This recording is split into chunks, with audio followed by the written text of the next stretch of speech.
Former Finance Minister Yashwant Sinha asserts that he is not in favour of LTCG being levied on equities or brought at par with debt and expects a move of this kind to adversely impact markets.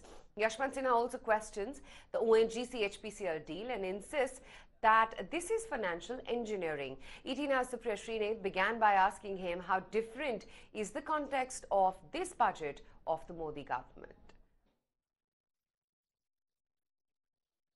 You know, the very fact that it is the last full budget of this government is, makes it very different from the earlier budgets. Last budget is hardly the opportunity where you can take corrective steps either on the agrarian distress front or on the employment front or any other front for that matter. You know, so you will tinker here, tinker there. But I don't think that it's going to be a budget which will set a direction for the future. So on that note, if I were to ask you, given the realities that you just spoke about, so what would your prescription for resolving rural stress be? My prescription for resolving the farmers' distress is very simple. One, we have to increase the capital allocation in the rural sector. This is point number one. Point number two is it has to be done in a way which will persuade the state governments to implement it as well. To implement it in the manner in which we want them to implement it. The third and the most important thing is, to my mind, instead of the present crop insurance scheme, we have to move from crop insurance to income insurance. Public sector is perhaps the only engine of investment right now. What do you believe should be the government's approach to fiscal deficit? Should it be pragmatic and perhaps go ahead and spend more because it has obviously borrowed more, or should it stick to the path of fiscal prudence that it has laid out? My take on this is that it has to be consistent. You know, you can't say take credit for fiscal rectitude when it suits you, and at the same time take credit for fiscal relaxation also. You have to have a policy. Now, I am very clear in my mind as his fiscal deficit is concerned. The more important, the real issue there is revenue deficit. That's right, yes. Not fiscal deficit so much. We eliminate revenue deficit and run a moderate fiscal deficit, I'll have no quarrel. Where should the budget focus on raising more revenue then? I don't see much scope for revenue from tax. Now, non-tax receipts, let's see. I mean, if you take recourse to financial engineering, every finance minister does that. These are signs of bad times.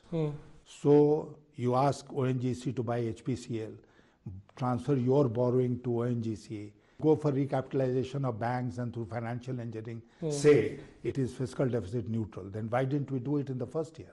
When the finance minister takes recourse to financial engineering, then please be warned that we are looking at bad times. Are you going to laud the government for bypassing or overshooting its divestment target, or are you somebody who's not impressed because, you know, ONGC, HPCL has happened, or are you somebody who's okay? I mean, it's, as long as the job is done, no, it's fine. The point is, why? I mean, how do we justify ONGC buying into HPCL?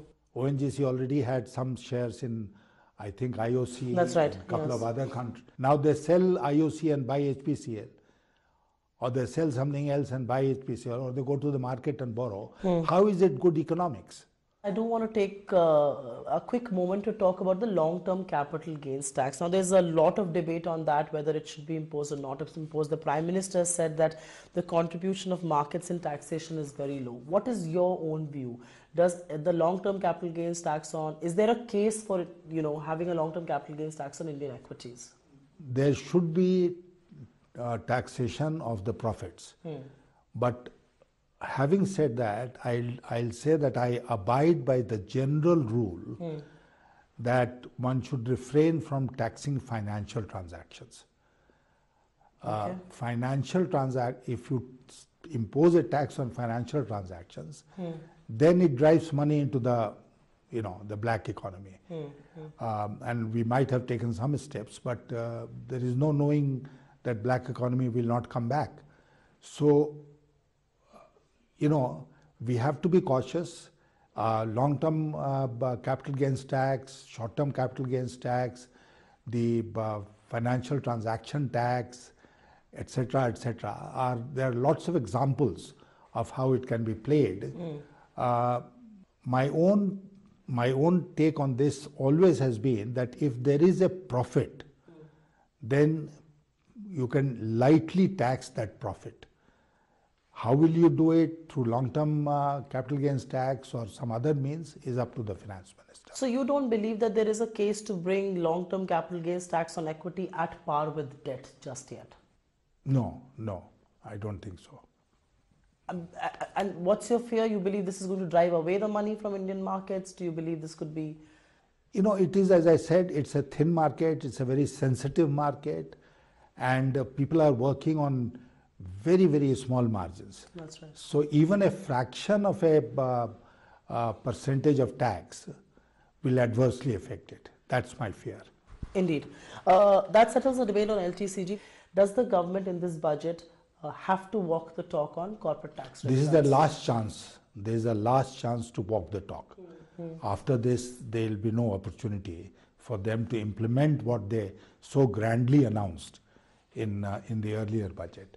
So, as people are saying, maybe not 0.5%, but 0.25% reduction could be tried.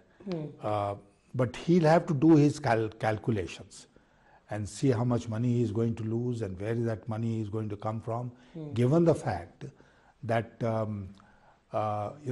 tax receipts will not oblige the finance minister in the coming year. Do you believe, given the macroeconomic realities where indirect taxes are going to be squeezed, is it time to review the direct tax slabs just yet? You can't review the direct tax slabs by increasing the tax burden on the taxpayer. People will look forward to the review. Absolutely. If it brings relief. Greater exemption. Raising the exemption limit is one. Or let's say that you say we'll have a 5% slab. When I was chairing the Standing Committee on Finance of Parliament in the last Lok Sabha, I had suggested in our report on the direct taxes code that tax exemption limit should be linked to the rate of inflation, like government DNS allowances. And every year it goes automatically up depending on the rate of inflation. But as far as the tax slabs are concerned, I think they have stood the test of time, and the less we'll tinker with them, the better it is.